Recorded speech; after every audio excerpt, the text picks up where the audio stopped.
aqui. Estão vendo aí o slide? Sim. Certo. Bom, então nós já chegamos na penúltima letra já. Aqui nós falamos já sobre essa letra aqui, a letra Fi, e agora falamos essa aqui.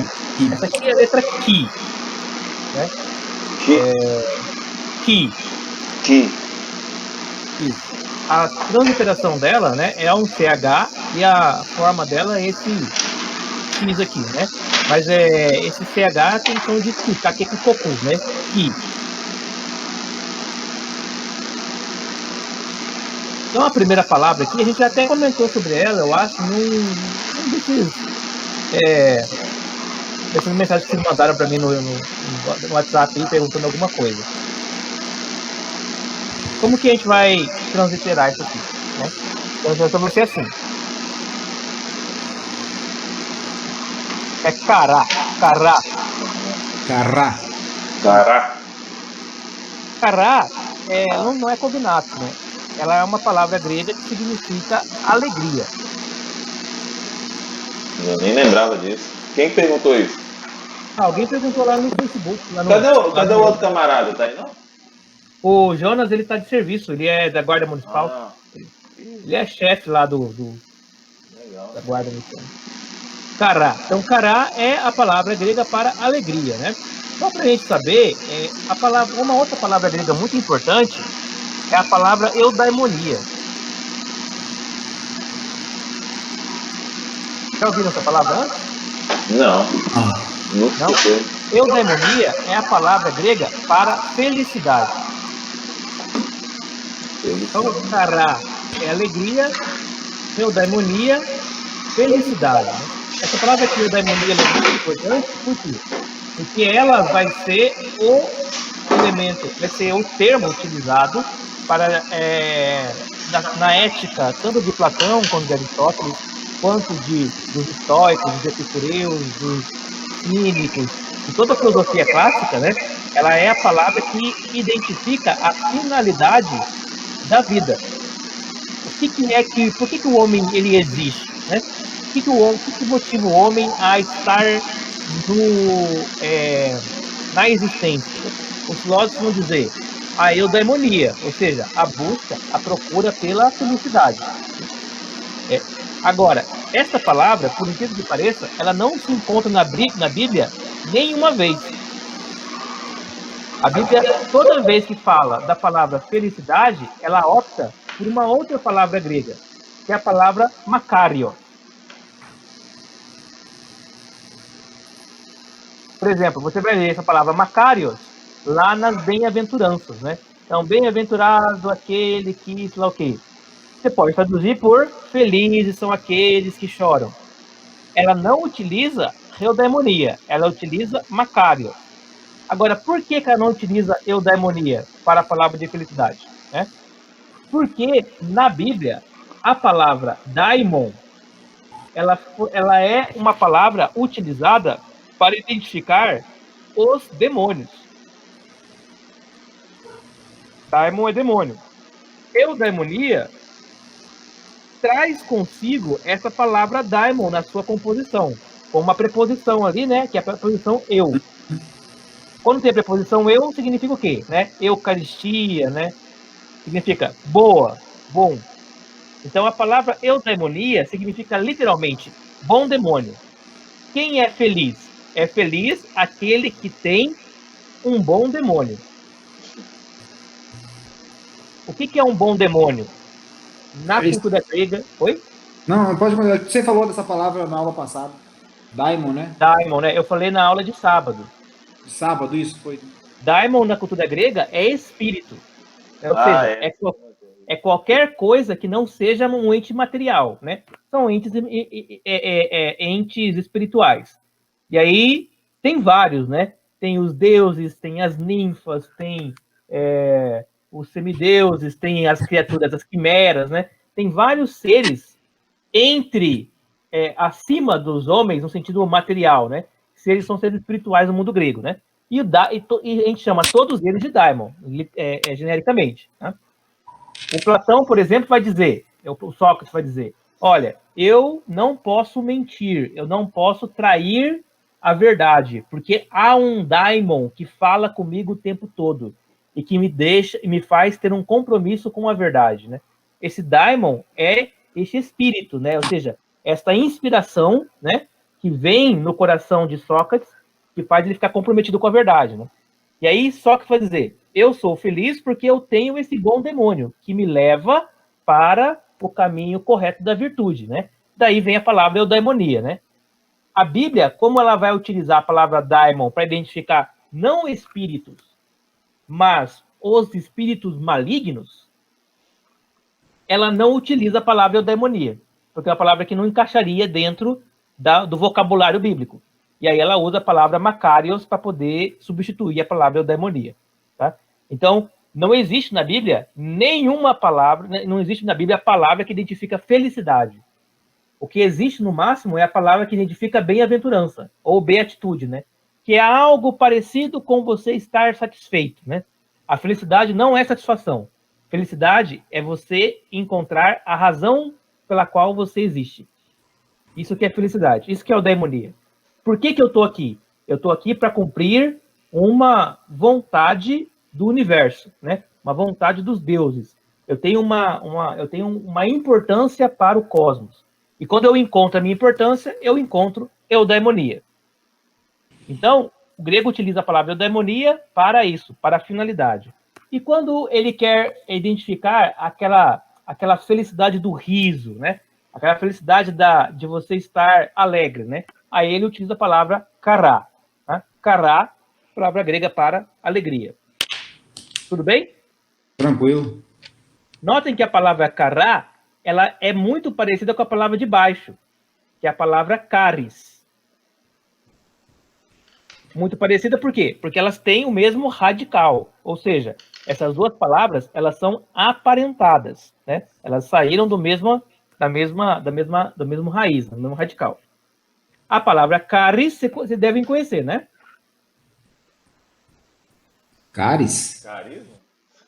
Vem de carisma. A palavra carisma vem daqui.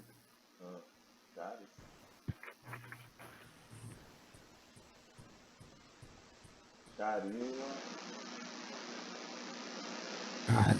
Nós traduzimos essa palavra por graça. Eu vi, cara. Mole, hein? Eu já vi essa palavra, eu tô tentando lembrar aqui. Palavra muito importante essa palavra. Isso, eu vi também. Não, já vi, eu tô tentando buscar aqui no HD, mas não vi isso.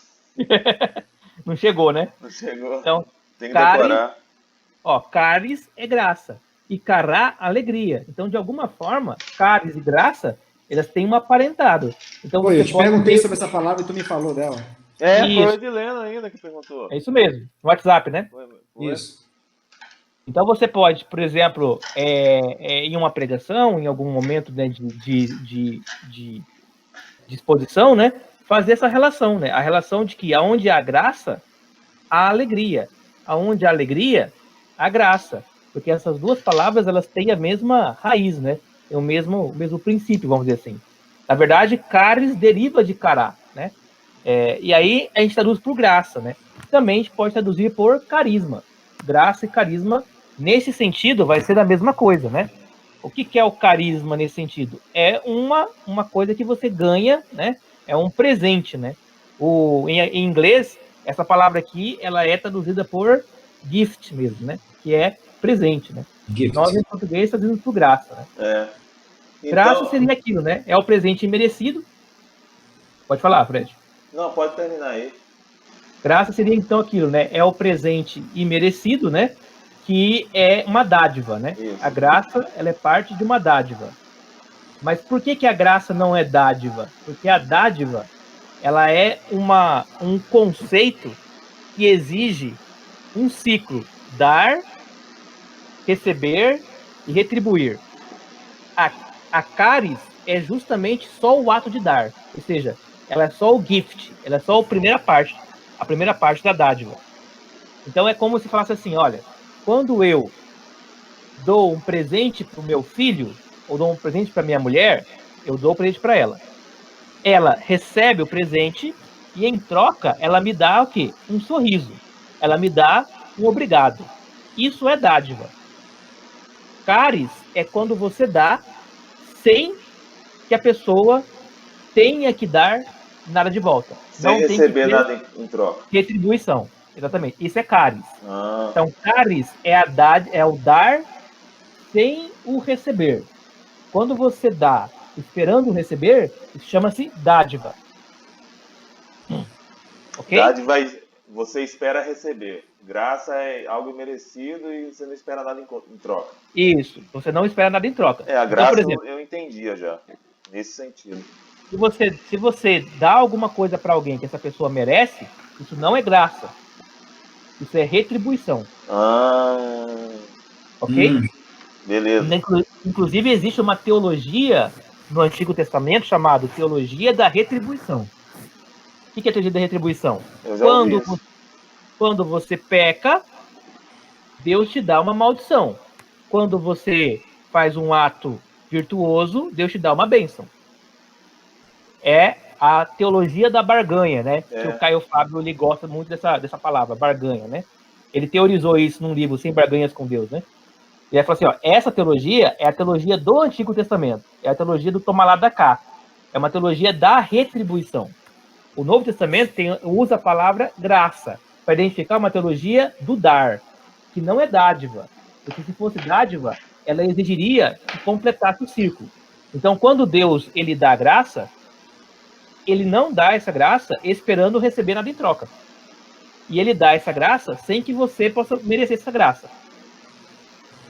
É por isso, derivado daqui, dessa noção gramatical de caris, que os reformados concluem, né, que a salvação ela é um ato exclusivamente divino, onde o ser humano não tem participação nela.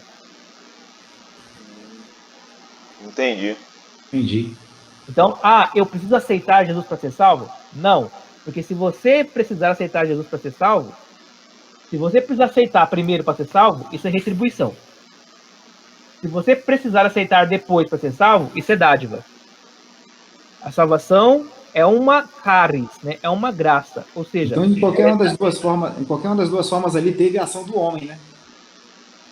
Então, isso. Toda vez que há ação do homem, não é graça. A graça se dá quando Deus olha para você, eu vou te dar um presente aqui. Não porque você merece, não porque você vai me dar uma coisa em troca, não porque eu preciso de alguma coisa em troca. O resultado dessa graça pode ser uma dádiva, mas pode não ser. Não é com esse propósito, né? E a mesma forma, quando você age com graça com outra pessoa, a mesma coisa. Você não espera receber de volta. Porque se você espera receber de volta, você transforma a graça em dádiva. Tudo bem? Beleza. A próxima aqui. Christos. Perfeito. Christos. Nós traduzimos por Cristo, mas Cristo não é tradução. Cristo é só a forma mais latinizada. Ungido, né? Ungido. É perfeito. Você pode colocar ungido, você pode colocar escolhido.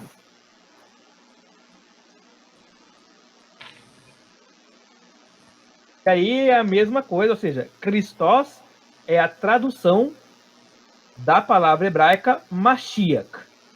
Né? Nós também temos a Mashiach, né? Lá no Antigo Testamento, né? Yeshua HaMashiach significa Jesus, né? Jesus, o ungido. O escolhido.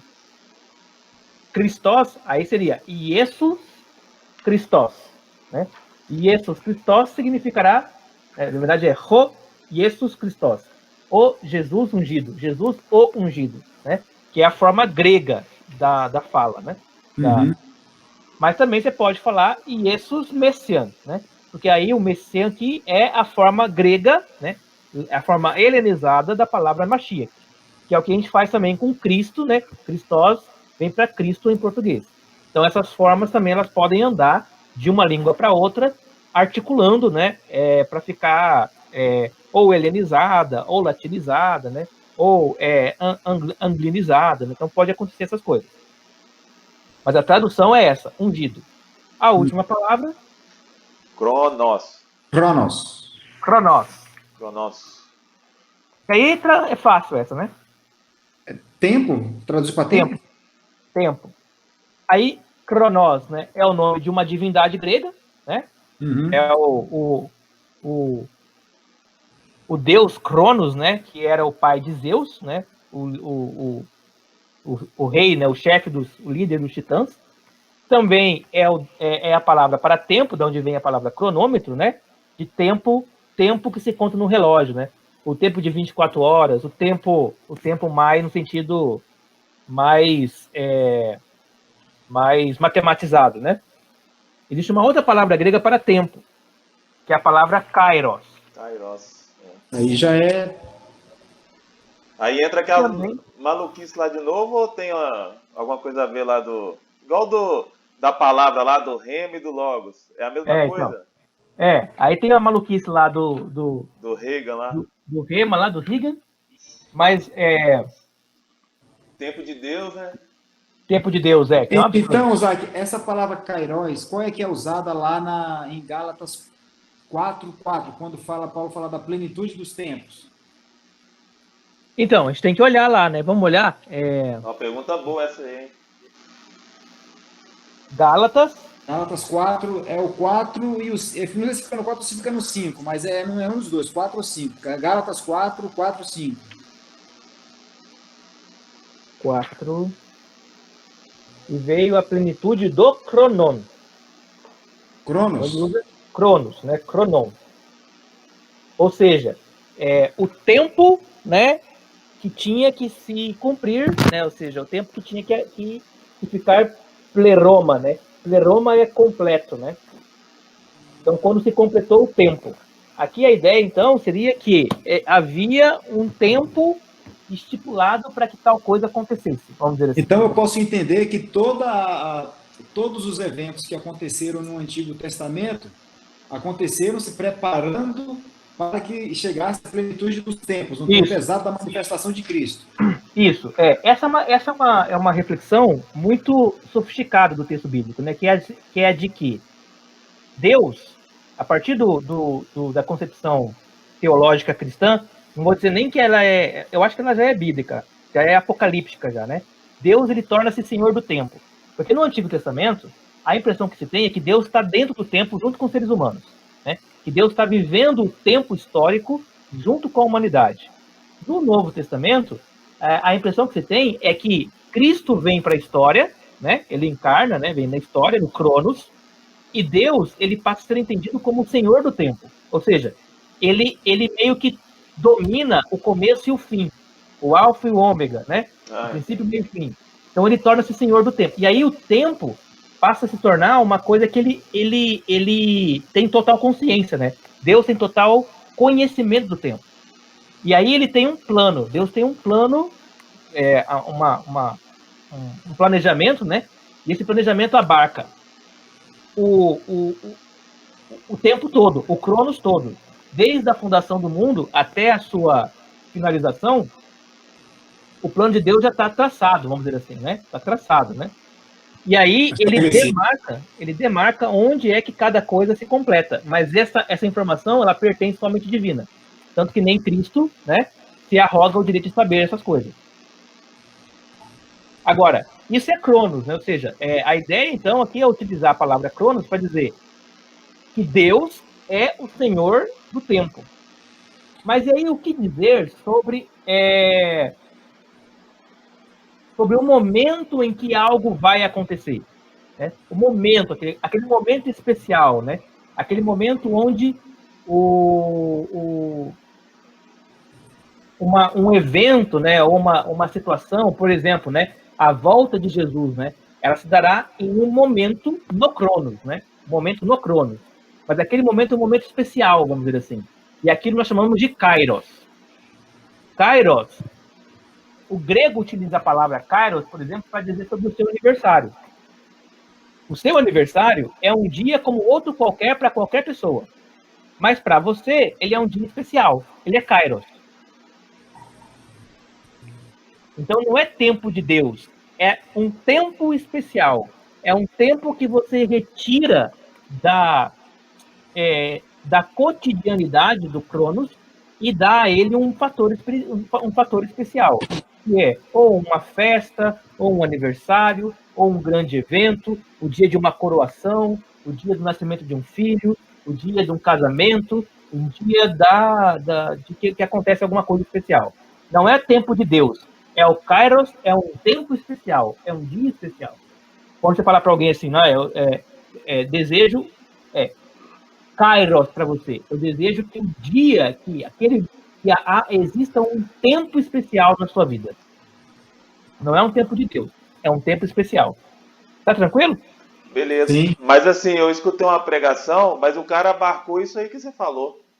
Então. Entendeu? Desse jeito. Mas ele falou, mas para você pode ser um dia especial em que Deus fez algo especial para você. Então é tempo de Deus. Eu achei que nessa situação ele colocou legal. Eu não gosto da palavra tempo de Deus. Mas ele não usou nada desses caras malucos. Ele fez tipo isso aí, ele é mais estudado, entendeu? O pregador lá. Entendi. Eu não gosto da ideia de tempo de Deus, por quê? Porque quem não é crente, né, quem não é crédulo, quem não é seguidor, ele também utilizará essa palavra para identificar um dia especial, entende?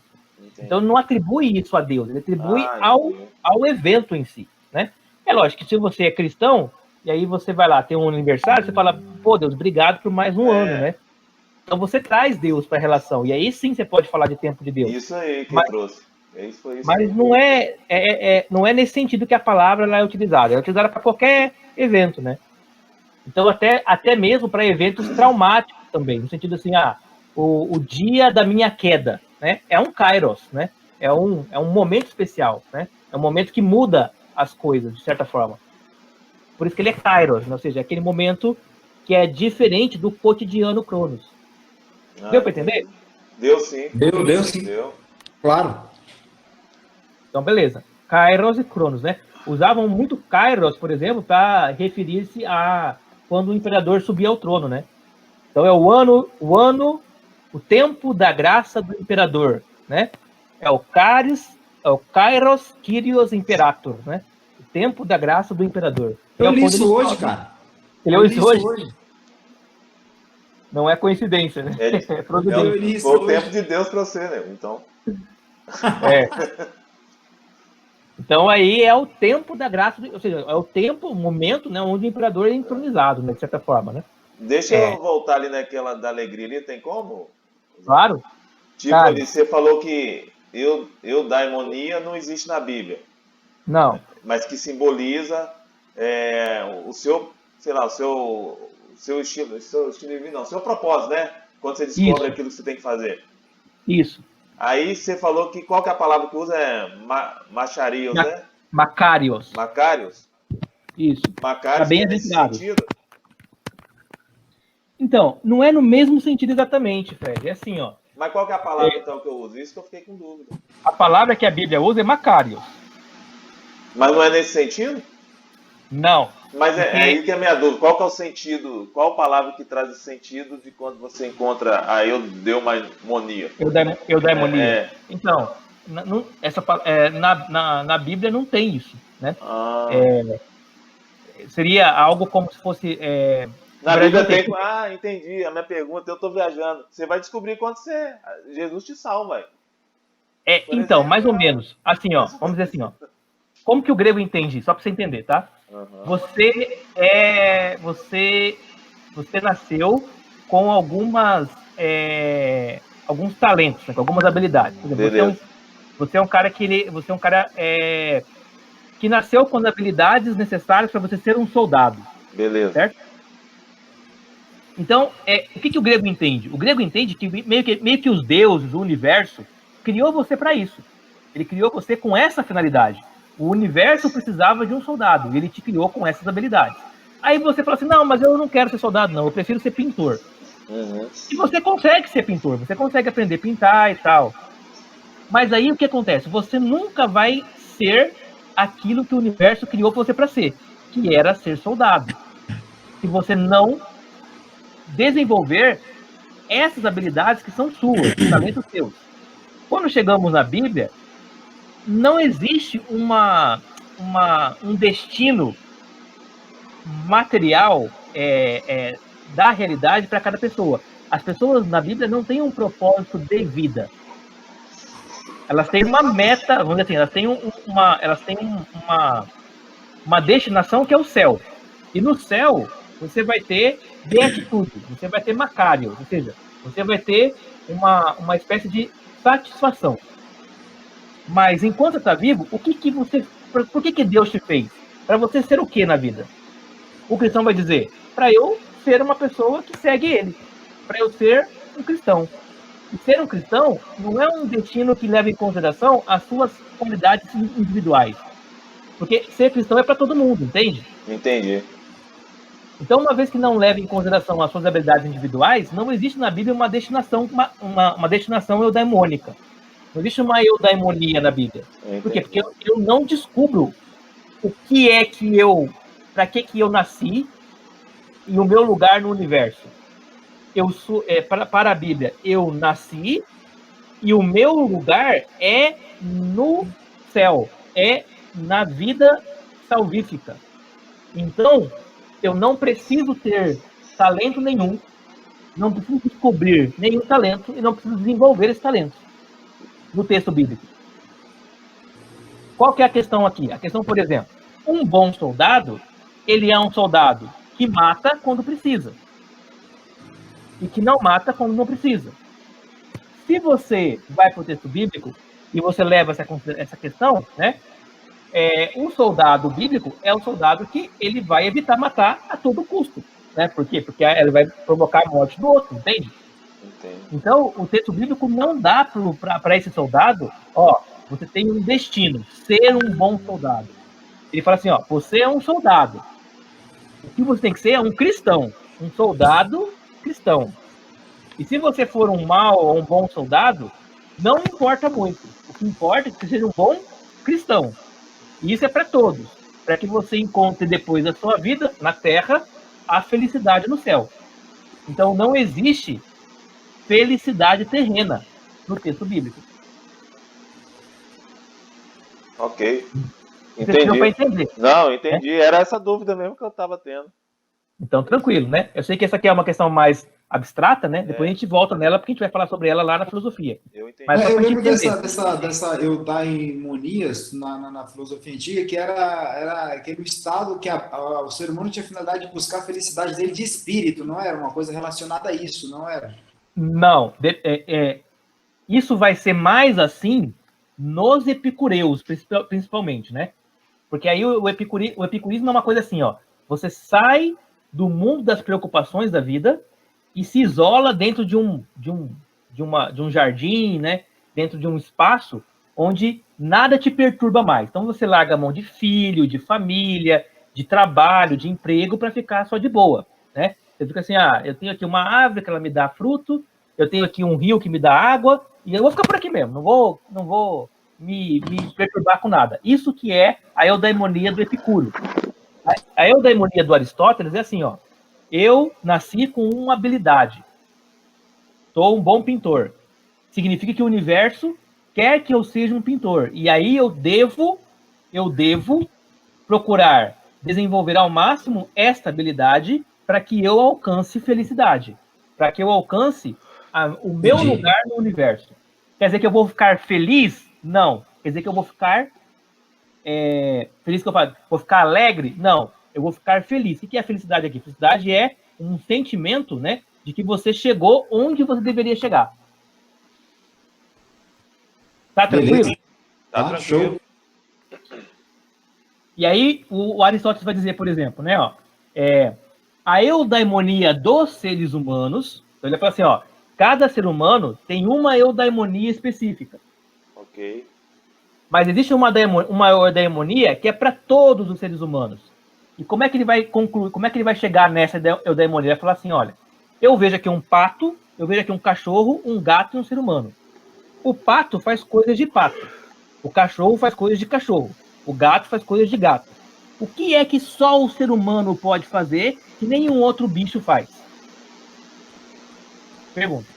Falar. Não, Falar, racional. papagaio fala. Ah, é. Hã? Não, ser racional? Ser racional. Então ele fala assim, ó, se o universo te fez ser humano, ele te fez ser humano para que você fosse um ser racional. Porque se ele quisesse que você fosse um ser sentimental, ele te faria qualquer bicho. Porque qualquer bicho é sentimental. Então, se você nasceu ser humano, o universo já te fez para você desenvolver esta capacidade, esta habilidade chamada razão. Por isso, para Aristóteles, não há como ser feliz sem desenvolver ao máximo a potência racional. Como Aristóteles vai entender que esse é o destino, que essa é a eudaimonia de todos os homens, então todos os homens devem ser educados e devem ser filósofos, devem buscar a filosofia para expandir a sua razão. Mas como cada o ser humano tem individualmente talentos específicos, você vai usar aquela razão, né, aquela potência racional que você tem, aplicado ao seu talento individual, para que você, naquele talento, seja o melhor de todos. Isso que o Aristóteles está falando. Beleza. Isso que é o daimonia. Tá? Vamos para a Tranquilo. próxima. A próxima é a letra psi. E aí vem, né, o símbolozinho da psicologia, né? Que é justamente essa letra aqui, que é a letra psi, a letra maiúscula, né? Não há muitas palavras que começam com psi na Bíblia e que sejam relevantes. Então eu coloquei as duas primeiras aqui que começam com psi e as duas últimas têm o psi dentro dos caracteres da palavra. A primeira ali, como é que eu vou pronunciar? Psique? Psique? Perfeito. Psique. Alma. Qual que é a tradução? Alma. A tradução é alma. Os latinos traduzem por ânima, né? Os gregos por psique.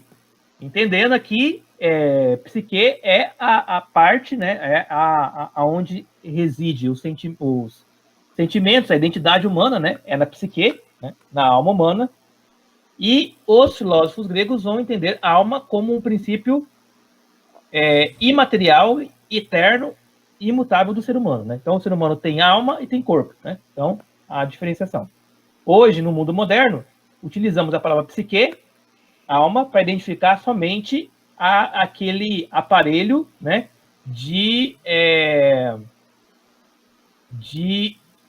emoções, pulsões e de identidade dos seres humanos, né? Que é o id, o ego e o superego, né? Que é o aparelho da psicanálise. Ok? Beleza. Então, psique, mas aí psique, alma, tá? Psique, alma. Alma, no texto grego, basicamente identifica ou a identidade do ser ou a identidade junto com esse princípio imaterial, né? Aí tem uma discussão, né? Se o ser humano, ele né, se a gente pode separar a alma de espírito ou não, né? Basicamente, eu vou advogar a linha de que alma e espírito são inseparáveis, né? Portanto, eu identifico a alma como um composto, né, de imaterialidade, eternidade, né, imortalidade com identidade. Cada pessoa tem uma alma, uma identidade e coligada a essa alma um espírito que é esse sopro divino que faz com que uma parte dela nunca morra. Eu tenho advogado do outro lado, mas ainda não tenho. Eu tento advogar. Aí o outro lado que é o tricotomista, né? Que ele separa a alma de espírito, né? O problema me aprofundar mais ainda. É o que eu tendo, mas eu preciso me aprofundar mais ainda. A questão de você separar é uma questão assim que a gente usa essa separação quando o tricotomista usa, né? Ele usa no sentido mais didático para identificar o princípio de vida e o princípio, vamos dizer assim, de individualização. Então, a alma seria algo que Deus daria para todos os seres vivos, né? E o espírito, né? E a alma, aquilo que singulariza um ser. Então, eu tenho um espírito que é dado por Deus e uma alma que me deixa ser singular, diferente de você, né? E aí eles vão falar, bom, o espírito, ele, por ser dado por Deus, ele é salvo imediatamente quando Deus concede a graça. A alma, como é o meu princípio de individualização singular, ela vai sendo configurada, né? Ela vai sendo transformada no poder da minha existência, e o meu corpo, como princípio material, será salvo quando houver a ressurreição. Então, se você faz a separação tricotomista, geralmente é para isso que ela serve, só para isso, né? Para explicar esse processo salvífico, né? Esse processo soteriológico. Quando você não faz essa separação, você diz que a sua alma está em um processo de conversão e que a sua alma, ela é o seu espírito ao mesmo tempo. As duas coisas são duas, por exemplo, como se fossem dois elementos, não quero falar elementos, dois ingredientes que formam a mesma coisa, né? Que é a sua imaterialidade. Não acho que são duas visões antagônicas, não. Eu acho que são só duas visões diferentes. Não acho que tricotomista falando uma coisa totalmente diferente de dicotomista. Não acho que é totalmente diferente. Dá para eu acho que é mais muito bem isso aí. É mais uma questão assim de explicação didática do que de uma diferença que vale a pena ter uma discussão teológica por isso, né? Mas fica ali, né, essas duas concepções. Os gregos não reconhecem a diferença entre, coloquei psique aqui com I, entre alma e espírito. Mas eu errar aqui também. Pois é, sem querer. A próxima lá embaixo. Pseudos.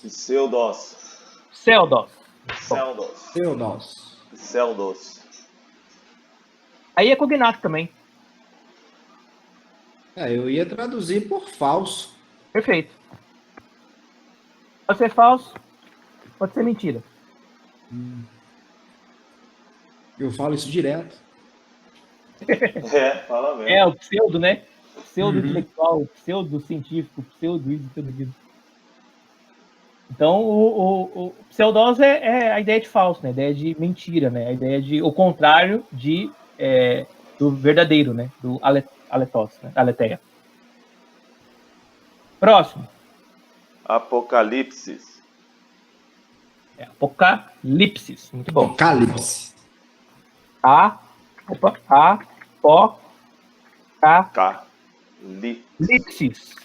Lipsis. Aí. Apocalipse. Tradução. Revelação.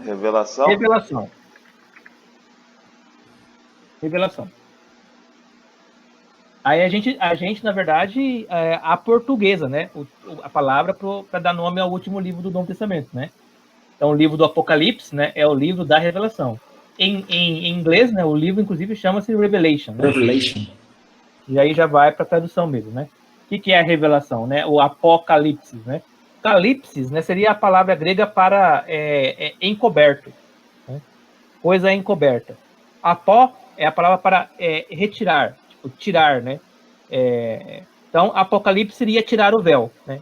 E aí, por isso vem a palavra revelar, né? Revelar é tirar o véu, né? Tirar aquilo que está encoberto. Lembrando que essa palavra, apocalipse, né, significa isso. Só que ela tem uma significação teológica também, para identificar um tipo de gênero literário, né? Que é o gênero literário apocalíptico, do qual a Bíblia tem 2 livros desse gênero e algumas passagens dos evangelhos, né? Os 2 livros, Daniel e Apocalipse. Perfeito. E a última ali. Isso aí é Eclipse.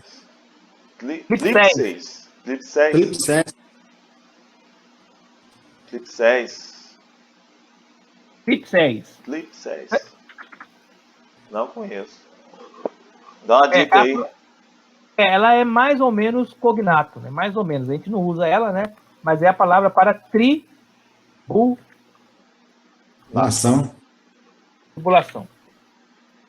Nunca ia chutar isso. Beleza? Aqui? Beleza. Show. Na última palavra, nós temos a letra ômega. Lembrando que nós temos um outro O, né? Que é o Omicron, né? Omicron, né? Ozinho, né? Omicron. E agora nós temos o Ômega, né? Que é o O grande, né? Ômega. e é a última letra do alfabeto grego. Daí a expressão no Apocalipse, ele é o alfa e o ômega, né? Ou seja, primeiro e a última letra. Bom, as palavras que começam com ômega na Bíblia são muito poucas também. Então a primeira palavra aqui, notem bem para vocês não pronunciarem errado. Horá. Perfeito. Ora. Rorá. Rorá. Isso aqui, apesar da pronúncia ser rorá, ela é cognato. Orar. Hora. Ora. Hora de relógio.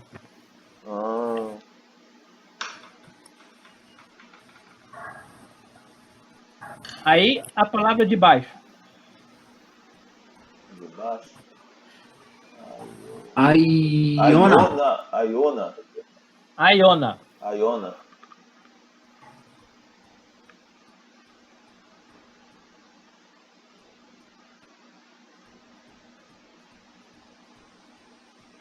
E aí? Aiona, esse eu tava. Eternidade? Eu já não? vi. Isso. Tá bom mesmo, hein, nego? A gente já viu isso, não? Você já falou sobre isso. Eternidade. Aiona é eternidade. Aí, nos sistemas gnósticos, você tem os Aion, Ah, é. Eu li isso aí no livro que eu tô lendo. que é uma forma, né? Aion é uma forma de Aiona.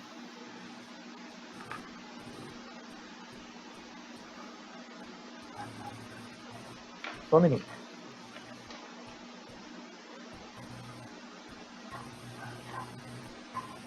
Também tô. Meu irmão tá na quarentena e tá enrolado lá e eu tenho um tempo livre para falar comigo aqui agora, eu tô respondendo para ele. Vai formar agora, sexta-feira, nego, na outra. Ah, é? Seu irmão? É. Seu irmão vai virar milico também? Já é, né? Sexta. Vai pra onde? Não sei não. Eu tô indo para Manaus, queria até ver a aula de sábado, como é que a gente vai fazer, porque eu tô indo sexta-feira da outra semana. Tô indo na quinta, na verdade, né? Aí eu volto no sábado, eu chego no sábado aqui, 9h30 da manhã.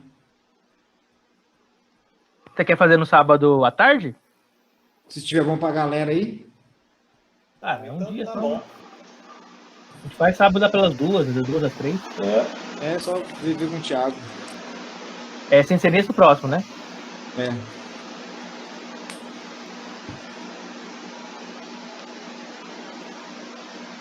Bom, então Aion é geralmente traduzido por eternidade, eterno, né? Ou por século também, né? É secular, né?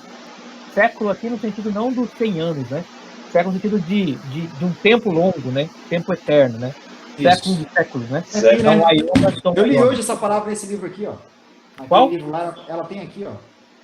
Naquele lado, palavras-chave do Novo Testamento. Isso, perfeito, né? Do Barclay, né? É. E a última palavra ali? Acuo. Perfeito.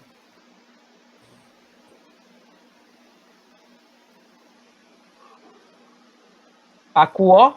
Acuó. Essa o Fred tem dever de saber. Toma.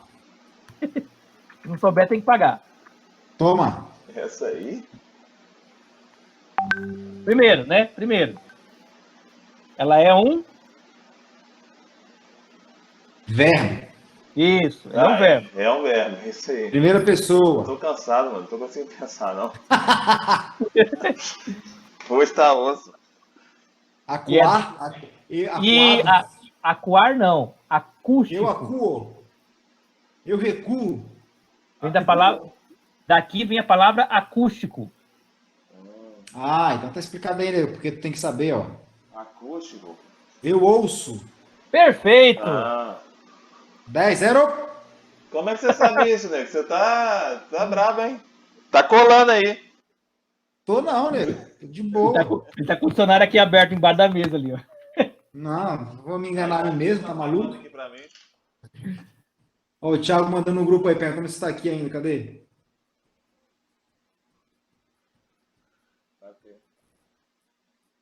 Ô, Nego, a gente tá aqui ainda, pegado ainda. Paulo, fala com ele. Dicionário não, nego. Só entendeu? Quando ele falou acústico, eu já associei, pô. Perfeito, então. Então, a cu é eu ouço, né? E aí nós temos mais um verbo, então, que a gente aprendeu. Bom, e com isso a gente terminou a letralização, né? Agora eu vou fazer a provinha para ver se vocês sabem todas as palavras. Nossa, não vai não. Não, nego, faz isso não. Hoje Vai? eu tô na merda. Eu vou colar mesmo, tô nem aí. Não. Então aí, agora Nossa. sim, né? A aula que vem, a gente vai entrar já nas partes mais de gramática já, né? Que a gente vai usar o texto aqui do Noções do Grego Bíblico, né? Aí, se vocês quiserem já ir estudando, que a minha ideia é começar para a gente fazer classificação de letras, que é na página 12, 13, 14, Vou anotar aqui, peraí. E eu acho que isso aqui a gente vai fazer, vai rapidão, mas assim, tem muita coisa para decorar aqui, né? 12, 13. 12, 13 e 14. Tem que decorar tudo que está aqui. Decorar? Decorar. Nossa, velho. Por que tem que decorar? Porque Eu estou fazendo exercício dessa parte aí. Então, beleza, então. Então tem que decorar. O que é labial, gutural, dental, líquido, sibilante, o iotas, os ditongos, né? Os tipos de vogal longa, vogal breve e vogal amba. Tudo isso tem que ser decorado. Então, na aula que vem, a gente vai passar por isso aqui. Se vocês quiserem estudar, e aí a gente passa mais rápido por essa parte, né? Para cair logo. Aí eu vou pular a parte de divisão silábica e vou lá para a parte do